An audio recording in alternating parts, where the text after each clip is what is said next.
بسم الله والصلاة والسلام على رسول الله حبيب الله العالمين أبي القاسم محمد صلى الله عليه وسلم وبعد. السلام عليكم ورحمة الله وبركاته.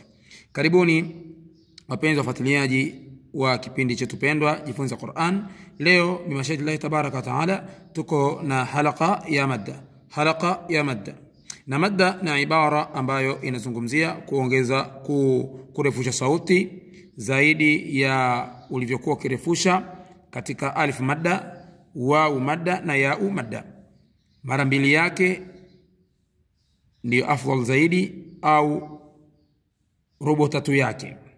Kwa hivyo ala kulli hali kwa ufupi tuna tanbihi ni kuwa madda hii tutakayotoa hapa ni kulingana na watu ambao wa mustawa wa mwanzo. Tutatoa madda kiujumla.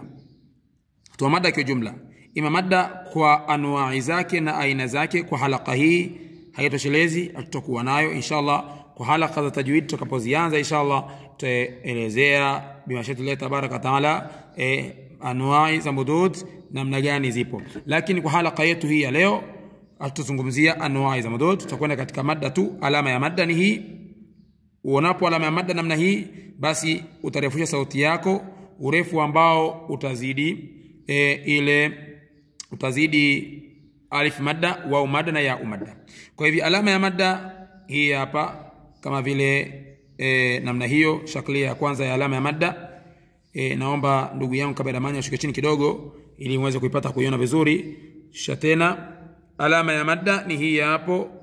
Hii ni fatha, hii ni madda, alama ya madda. Lakini pia alama nyingine ya madda namna hii huandikwa. Pia alama ya madda namna hii. Kwa madda ina namna mbili. Kuna aidha andikwe namna hii au namna hii. Namna hii au namna hii. Hizo zote wamkuliwa kama alama za madda ndani ya mushafu ash-sharif. Kwa hivyo la kulli hali twende katika maneno na mifano inshallah. Bil mithali tatadhul miqal. Kwa hivyo la kulli hali, kwa mfano tunapozungumzia mathalan ya, tukitoa madda mathalan ya, mathalan tunajua kidogo kameraman juu, ya alif madda itakuwa ya.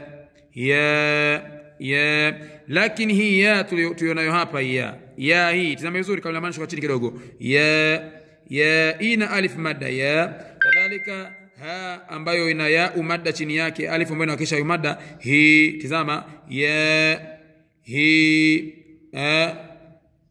ya hii hapa ya, na hii hapa hii wa.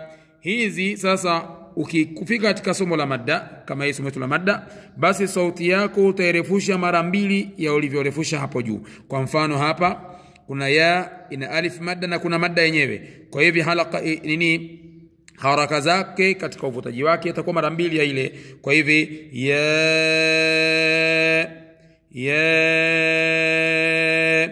kadhalika hapa la, hapa saa, hapa ahu, ya ha su fi ni ro.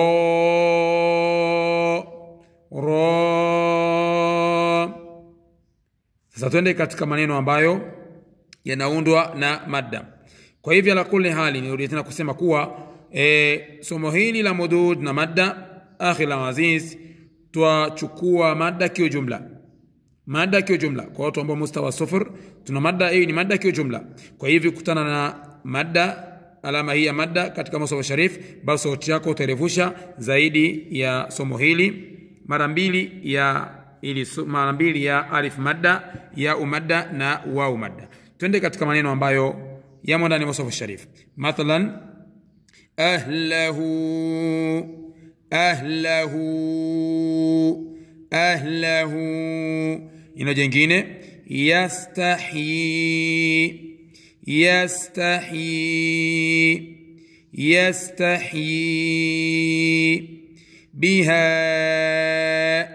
biha. Kadhalika ina jingine liyasuu.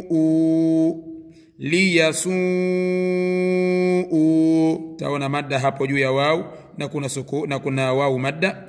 Liyasuu. Kadhalika na jingine ni Mus'haf Sharif, bani Israil, bani Israil. Ina jingine ya iblis, ya iblis. آتينا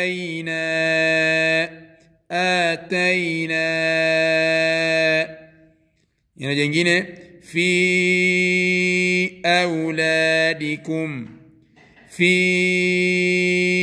أولادكم. جنجينة نينو نساء أو نساء.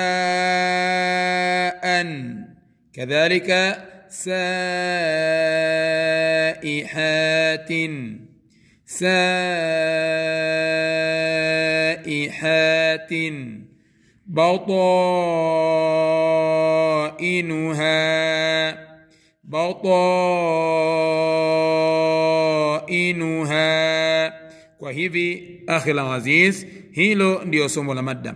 Na haya masomo wallahi ni masomo sahal, masomo mepesi. Ndio maana tamtunzi wa kitabu chetu wallahi Allah amhifadhi au Allah amlipe kila khairi, kaleta masomo yako ni mafupi kwa sababu ni masomo ambayo ni mepesi. Kama mtu umefuatilia vizuri alif madda, ya umadda na wawu madda, masomo haya hayatokuzingua chochote, yatakuwa kwako wallahi ni sahal. Na mimi niombeeni kila khairi, Allah alipe awajaze kila khairi kwa kutenga muda wenu kufuatilia ahkam, kufuatilia namna ya kujifunza kuweza kuelewa kukisoma kitabu chake Allah tabaraka wa taala. Wallahi Allah hawezi kuwaata bure, Allah hawezi kuwaata basi na malipo yoyote, Allah hawezi kuacha muda wenu upotee, bali Allah tabaraka wa taala atakujazini kila khairi. Allah tabaraka wa taala atawaawidhini kwa wakati mwingine ambao ni bora zaidi kuliko wakati hunu. Na Allah ajalieni muweze kuifahamu Qur'ani na kuifanzia kazi. Niseme tu Allah bariki sana, muwe na siku njema. Wassalamu alaikum wa rahmatullahi wa barakatuh.